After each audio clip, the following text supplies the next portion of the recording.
Hi, I'm Joan. Welcome to my channel, Just Wanna Craft. In this video, I have 7 Halloween DIYs with supplies that mostly came from the Dollar Tree. So let's get started. Starting out with DIY number 1, I have to give a shout out to my son. It was his idea. He saw this embroidery hoop that I had gotten from Walmart, and he said, make it into a spider web. So he actually helped me with this. You might see his hand a couple times in the video right there. First thing we did was we took 5 pieces of jute cord. This is going to be our spider web, and we're attaching them with glue. I held the jute cord up around the embroidery hoop and measured how long to make them. I made them extra long so that when we put the hot glue down, I can hold it over the hot glue and not burn my fingers by pushing it down into the hot glue. So there are all 5 of our pieces of cord on. Now we're going to go for the detail on the inside. I measured again by holding it up. And once again, I made it longer to be able to put the string or the cord down without having to burn our fingers. So each section has 3, and I made it longer so it could kind of sag down. And so after a couple sections, I would cut off the extra, and there you can see the finished spider web. First, I tried spray painting this with white spray paint, but it just was not covering well. So I went back with Waverly white chalk paint, and that did a good job of covering the jute cord. This spider came from the Dollar Tree with a pack of, I think, 3 or 4. And I didn't like how glittery it was, and you can see there on one of the legs, if the glitter kind of broke off, you could see purple underneath.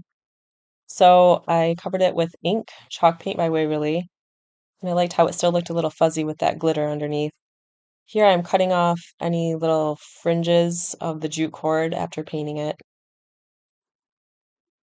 Next, I took a jumbo craft stick and painted it white, and now I'm using that ink chalk paint to distress it. I'm just taking the tiniest little bit on my brush and using black over it. If I got anywhere a little too dark, I used a baby wipe to lighten it up. Then I used my Cricut to cut out the words Happy Halloween. Sorry for the blurriness here, my camera was dirty and didn't realize it. So once our sign is done, I made a bow. I just hot glued 5 loops together and made an X, and then crossed it with a vertical and a horizontal, and I tied a button, or I'm sorry, glued a button on there. So I used the embroidery hoop little metal piece there to hold on to my hanger. And then I hot glued the 2 pieces of ribbon together. And I'm going to add the bow right on top of that little metal piece to cover it up once I have my loop done here. I forgot to mention that the ribbon and the button both all came from the Dollar Tree. The ribbon was in the Halloween ribbon section. Then I'm going to put my sign right in the middle. I wanted a little bit more darkness around the edge, so I went back with that. I'm going to attach this with hot glue. So I do a little bit on the front, and then I'm going to flip it over and add some more so it's nice and secure on there.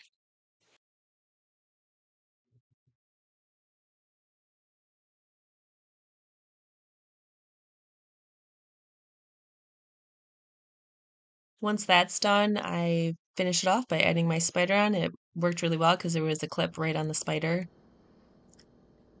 I'm just really happy with the way this one turned out. I don't know that I ever would have thought of this on my own, so I want to thank my son again for the great idea, and I hope you like it also.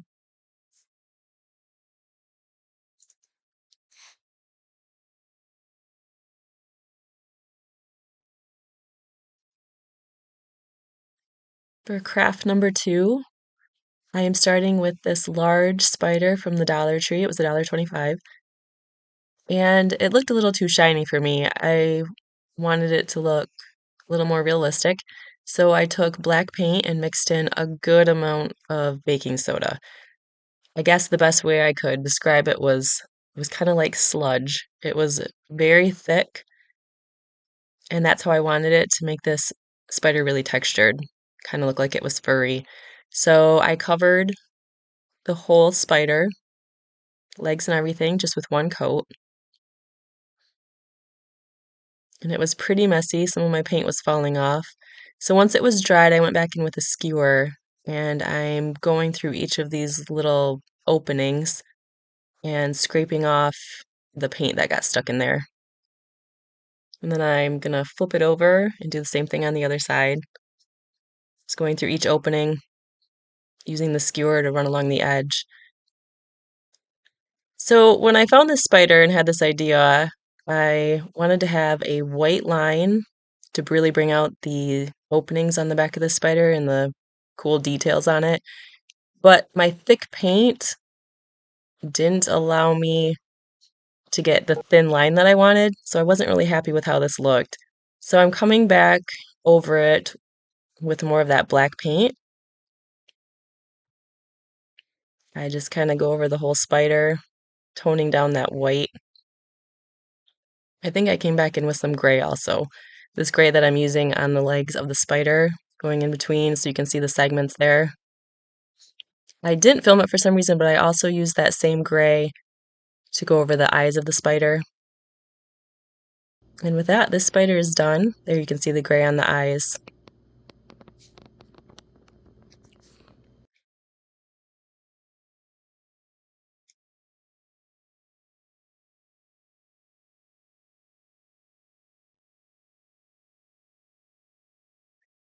For craft number 3, I found this plastic coffin at the Dollar Tree. It's iridescent like. Just removing the wrapper, and then I'm going to add these adhesive gems. I got that large sheet from Walmart, but I have seen something very similar at the Dollar Tree. So I'm going around the outside of the ledge of the coffin, just adding those jewels. It was pretty quick doing this and easy. Just lined them up. I'd measure out how much I need and then cut it off. Now I'm going to use the Waverly ink color to cover the whole coffin, the top and the bottom. It took me 2 coats. You might see some little hands in there. That was my 3-year-old son who really wanted to help mom with painting. So I like to use a sponge brush when I paint with these jewels to get in between each one. The sponge helps get down into those crevices. So there is the painted coffin with 2 coats. Now I'm going to use a really light gray that I mixed together, just some white and black.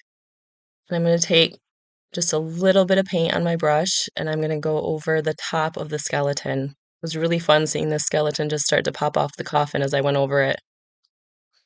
I'm just going really lightly, taking just the littlest bit of paint as I go and get the whole skeleton.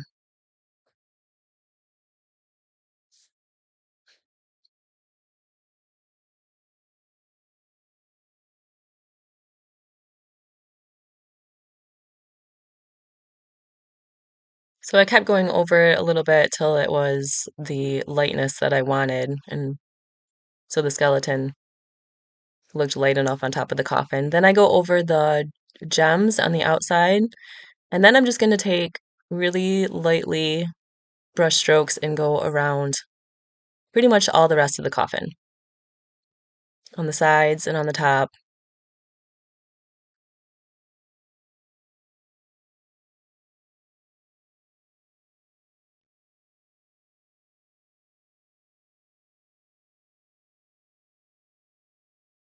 Finally, when I have it how I like it, I'm going to take Mod Podge. This is just the matte Mod Podge. I didn't really want it to be too shiny, and I'm going to go over the whole coffin to seal it. With it being on that plastic, it could have chipped really easily. And there is my finished coffin. I'm really happy with how this one turned out.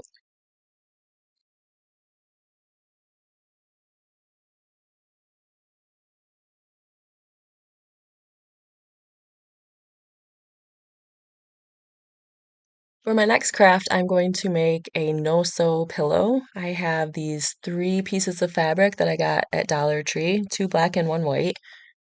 I'm going to use the white to make ghosts to go on my black pillow. So I have these little ghosts that I found at the Dollar Tree. I'm going to use that as my template. I'm going to trace it just using a pencil. I'm going to take some fabric scissors and cut it out. For the eyes, I just fold it over and cut little slits and then carefully get in there with my scissors. I was okay with the fabric fraying a little bit. I thought it just added to the uniqueness of the ghosts. There's my first one done. Now I'm going to use my Cricut press to iron out the three pieces of fabric, get out all the wrinkles. Same with my white. So after this, I cut out 10 ghosts, 10 total. And now I'm going to take and line up my two pieces of fabric, one on top of the other. So I'm going to use hot glue to attach these. So I start in a corner and then I use my little makeup tool. I got that at the Dollar Tree to push down so I don't burn my fingers through the fabric. And then I just go section by section around all of the outside of the pillow.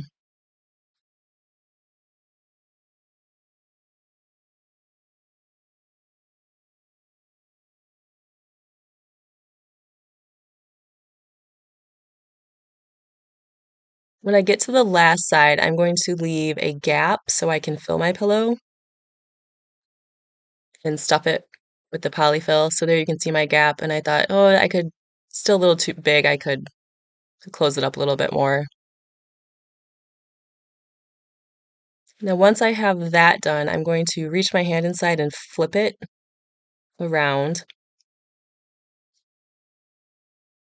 trying to get the corners fully out.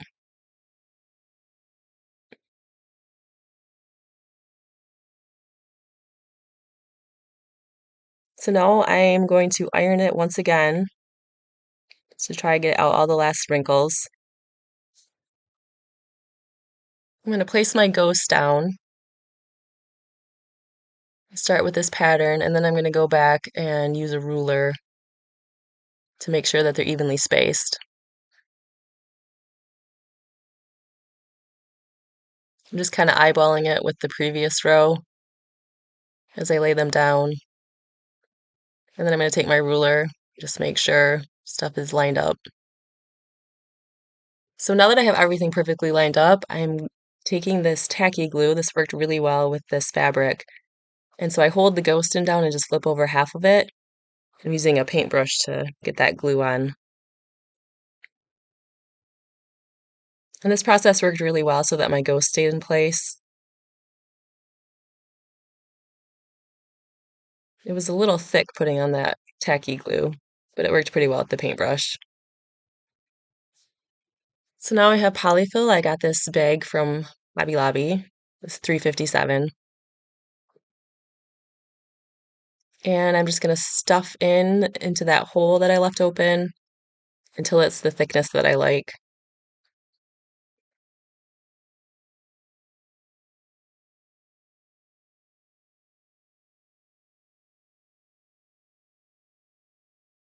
So to finish this off, this gap, I fold over each side and then I hot glue a little section, fold it together. You can see there I got a little bit on the outside and I had to pick that off.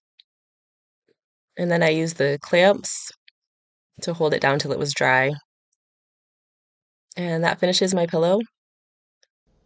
Here's how it turned out.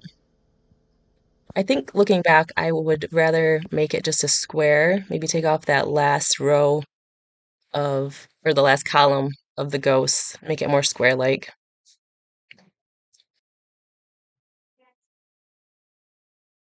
For craft number 5, I'm using this wooden skeleton from the Dollar Tree. It came with a loop at the top for hanging it. I'm going to be taking that off. And also it had these wire loops in between. I'm removing all of those. If I just pulled between the two pieces, it came off pretty easily. And then I just pulled them all out. Now I'm going to paint the skeleton with Waverly White. I painted the front and the back, just so it looks a little bit more finished on the back. And I also went around all of the open areas to cover that with white. Once my pieces were painted and dry, I only did one coat on that. I took Waverly Antique Wax and I'm going to cover the whole skeleton. So I started just going around the outside and then kind of covered the whole, each part, the whole of it.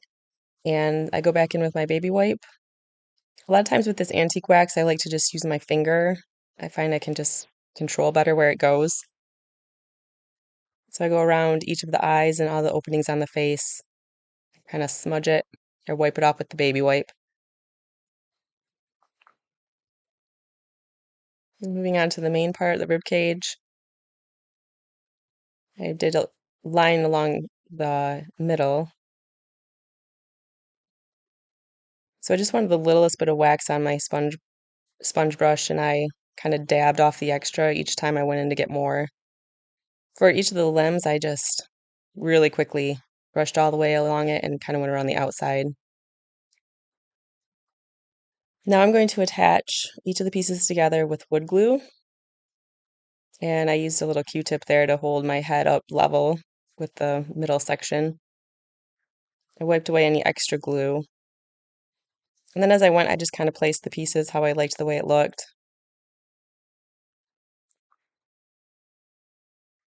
For the base of this, I'm using this little candlestick holder. This came in a pack of 4 from Hobby Lobby, and I just paint that black with Waverly's ink.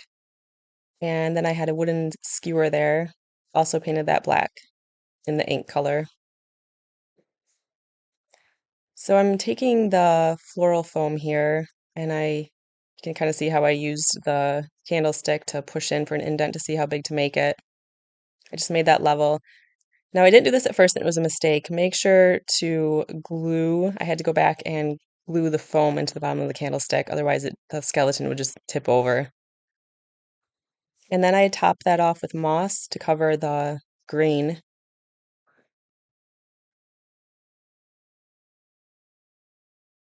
Just trim up some extra pieces that are sticking out there.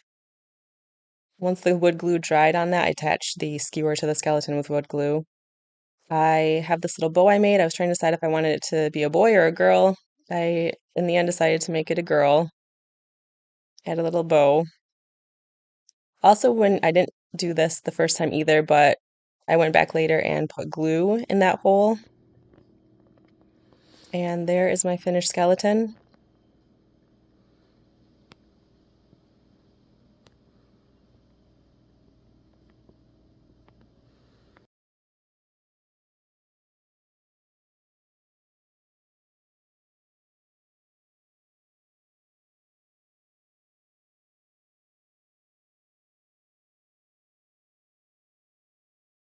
For number 6, I'm using this skull that's also from the Dollar Tree.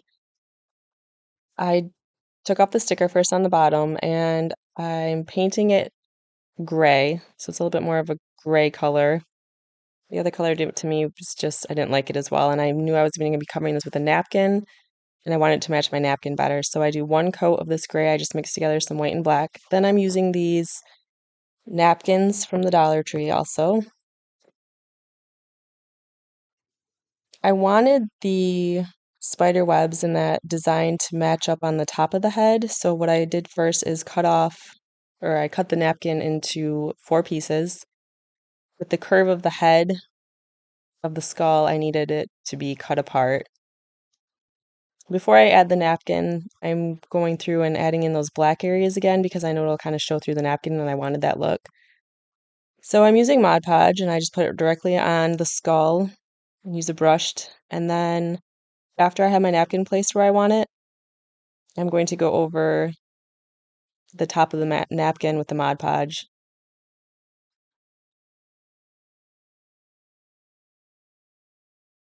Now, if it got a little wrinkly, I I liked that look. Oh, right there.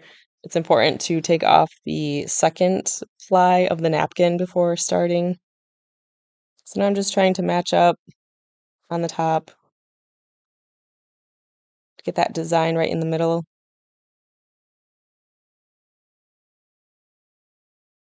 So on this one, I just kept the napkin. I didn't rip it until it was on because I kind of wanted to see how it would lay first.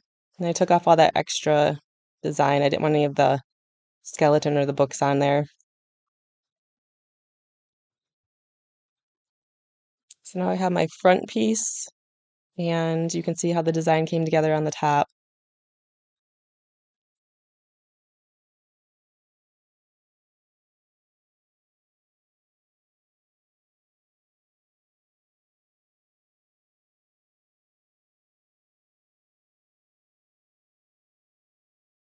So like before, I'll just rip off any of the extra napkin and completely cover it with Mod Podge.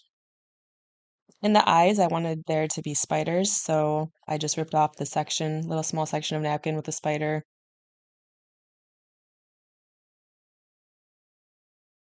and placed just the spider in there. Now that I had the top done, for the rest, I worked in really small sections of napkin, except for the bottom. I didn't care too much about how the bottom looked since it wasn't really going to show.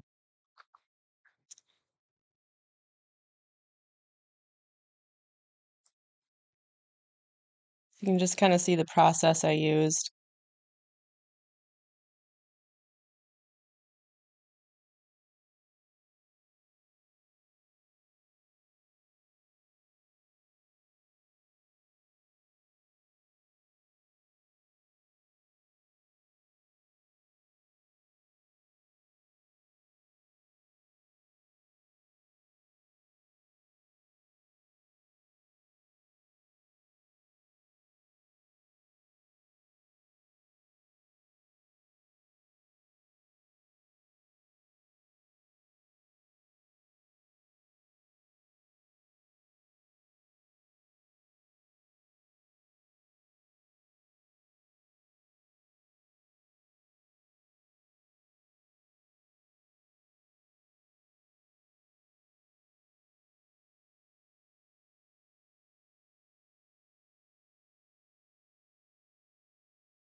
And for my last craft, I'm going to be making a haunted house. I have this large wooden haunted house from the Dollar Tree. I'm going to be adding these craft sticks to the front to look like siding. So I remove all of the rounded edges first, and I'm laying it out on top of my haunted house to make sure that I have enough to cover it. So once I have those all laid out, I'm going to now take these small popsicle sticks, and these are going to be the lines in my windows. So again, I'm cutting off the rounded edge, and then I'm going to cut these down pretty thin so that they'll go inside my windows.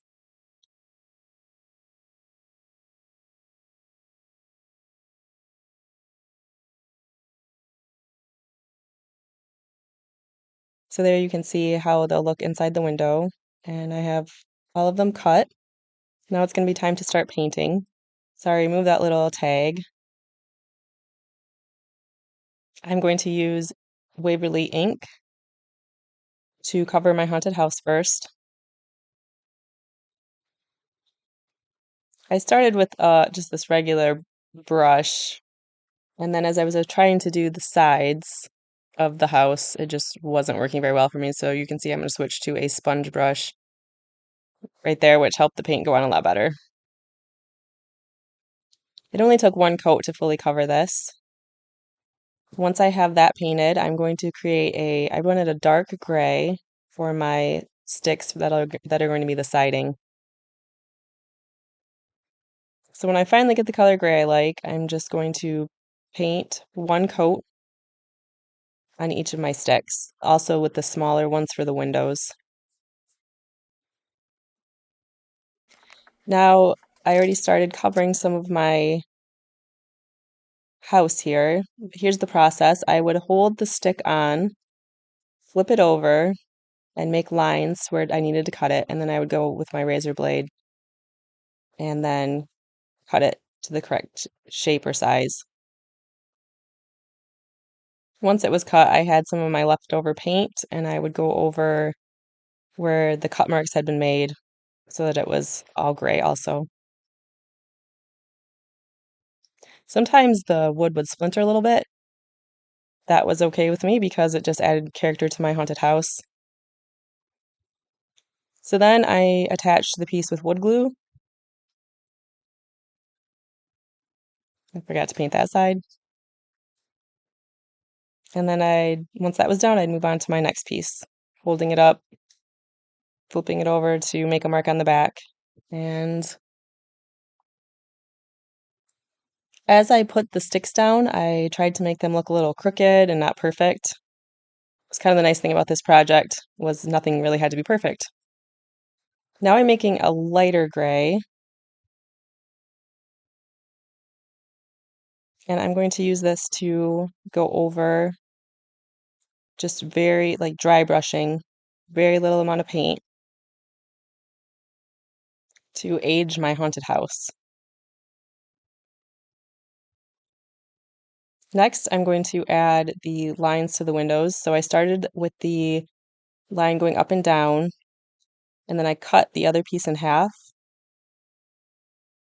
And I'd make sure there was glue on the side of the middle one, not to the other side. Same thing. And then I just glued down all of those lines for the windows. Now I'm taking more of those small popsicle sticks and I'm going to be making boards to cover up my door.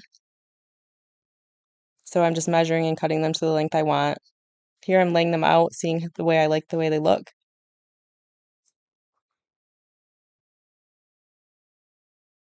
To make it look like the door was boarded up. My shutters were a little bit too thick, so I take my scissors and just cut them so they're thinner. Then I'm going to use just an acrylic black paint and go over to make them darker. I didn't fully cover it. I wanted some of the gray to come through to give it some texture.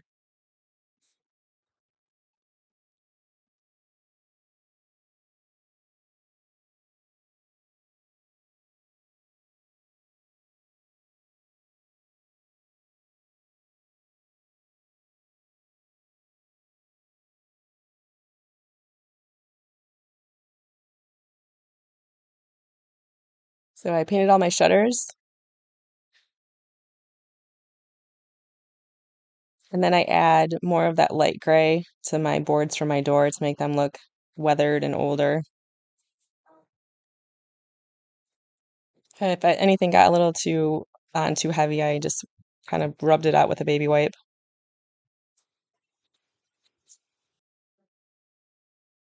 Next, I'm going to attach all of my boards and my shutters with wood glue. So since I had all my boards laid out exactly where I wanted them, I just tried to lift them up right where they were and put the glue underneath.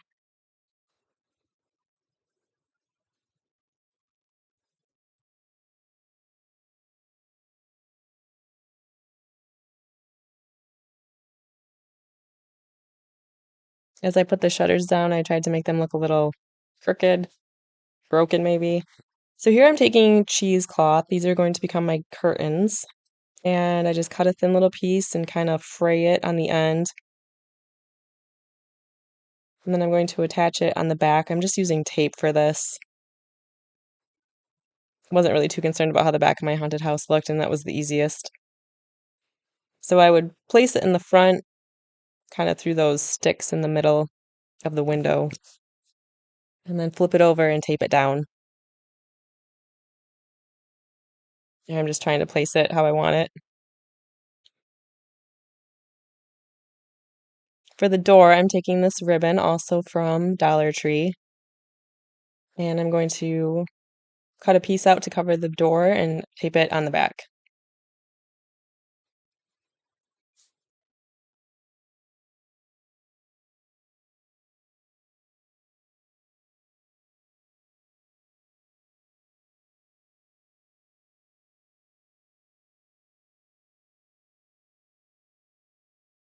So these lights are also from the Dollar Tree, and I unwind them, and these are going to go on the back.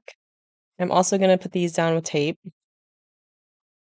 My back's going to look pretty messy in a minute.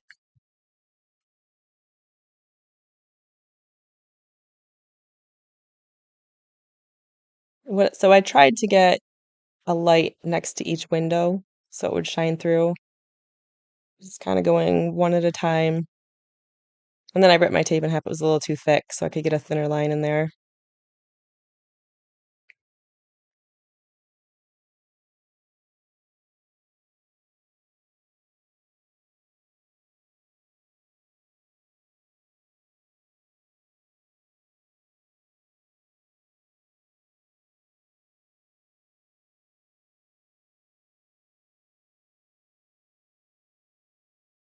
You can see a little bit how it's going to show through. Now, if you wanted to finish it off more, you could buy another one of these, and also is just showing you right there. Just attach that to the back so you don't see all that mess. I wasn't too concerned about it though, so I didn't bother to do that. Now I'm making a little base here for my haunted house to stand. So I take 4 of the tumbling tower blocks from the Dollar Tree and just put them along the bottom. Then I'm going to put another row on top. Due to the weight, I needed to make it double to hold my house up. And then here I'm going to make a little stand for my battery pack to sit on here. I'm just trying to figure out where do I want to put it. And I end up making the two in the middle come out farther so that the battery pack will sit there. And I just tape that cord down so it doesn't show through my window or my door. And with that, my haunted house will be done. Here's how it looks. I'm just really happy with this one. I think it looks really cool with those lights.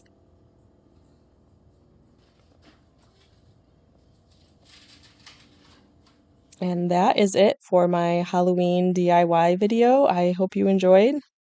Thanks so much for watching.